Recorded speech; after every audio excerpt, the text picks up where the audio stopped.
হয় ষ্টুডিঅ'ত মই আজি প্ৰশ্ন সোধা বৈশ্য আপোনালোকক স্বাগতম জনাইছোঁ। মই আজি এটা বিশেষ কাৰণত স্বাস্থ্য বিভাগক আমি ইয়াত আমন্ত্ৰণ জনাইছোঁ। প্ৰথমে নমস্কাৰ। মই আপোনালোক পোনপটীয়াভাৱে প্ৰশ্ন কৰিম যে কৰোণা কেতিয়া শেষ হ'ব? উত্তৰ আছে আপোনাৰ নামটো কি ক'লে? প্ৰশ্ন সোধা বৈশ্য। হয় জনাব, কৰোণা শেষ হ'বনে? মই কেনেকৈ ক'ম আপোনাক, মোৰ তাততো ফোন নম্বৰ নাই। লাইভ চলি আছে, কিবা এটা কল মানুহ চাই আছে। হয় জনাম। কৰোণা আৰু 3 বছৰমান থাকিব চাগে, তাৰপিছত নিজে নিজে গুচি যাব। নিজে যাব বুলি ক'লে যে নিজে কেনেকৈ যাব? মানে কথাটো হ'ল যে কৰোণা যে আহিছে আমি তাক ৰেচপেক্ট দিছোঁ না। আজিলৈ আমি তাক ৰেচপেক্ট দিয়া নাই, কিয় থাকিব? মানে কৰোণাক আমি কিয় ৰেচপেক্ট দিব লাগে আৰু কেনেকৈ দিম বাৰু ৰেচপেক্ট? চাওক, যেতিয়াৰে পৰা কৰোণা আহিছে আমি তেতিয়াৰ পৰা মাস্ক পৰিধান কৰি আছোঁ আৰু তেতিয়াৰ পৰা চেনিটাইজাৰ কৰি আছোঁ। কৰোণাই অলপো ৰেচপেক্টেই পোৱা নাই। হয়, আপোনালোকে দেখিলে যে ছাৰে পোনপটীয়াভাৱে প্ৰশ্নৰ উত্তৰ দি দিছে যে কৰোণা আৰু 3 বছৰমান পাছত নিজে গুচি যাব।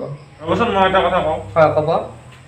যদি আপোনালোকে কৰোণাৰ পৰা বাচি থাকিব বিচাৰে তেনেহ'লে এইটো এটা ব্যৱহাৰ কৰিব। মই বন্ধুকেইটো ইউজ কৰোঁ, আপোনালোকে কৰিব পাৰে।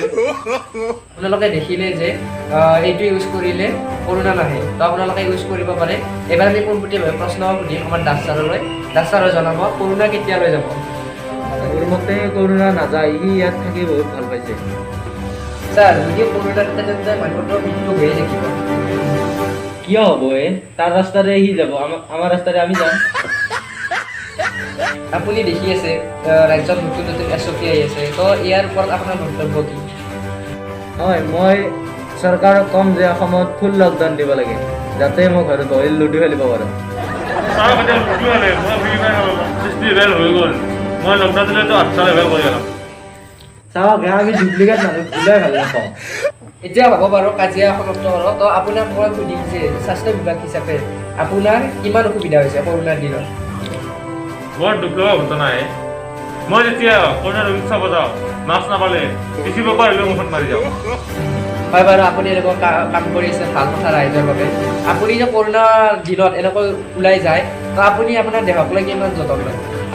মই আগতেও কৈছোঁ, চিমৰ খাওক আৰু কৰোণাৰ পৰা বাচি থাকক। আৰু দ্বিতীয় কথা, ৰাতিলৈ মোবাইল দেৰি কৰি চাওক আৰু পুৱা দেৰি কৰি চাওক। দাস ছাৰ, আপুনি সঠিককৈ ক'ব পাৰিব নেকি যে কৰোণা কেতিয়ালৈ যাব? জুলাই নোহোৱা হ'ব, অহা এপ্ৰিল আৰু আহিব। মতামত শুনি ভাল লাগিল। আজিলৈ আমি সামৰিছোঁ। ধন্যবাদ।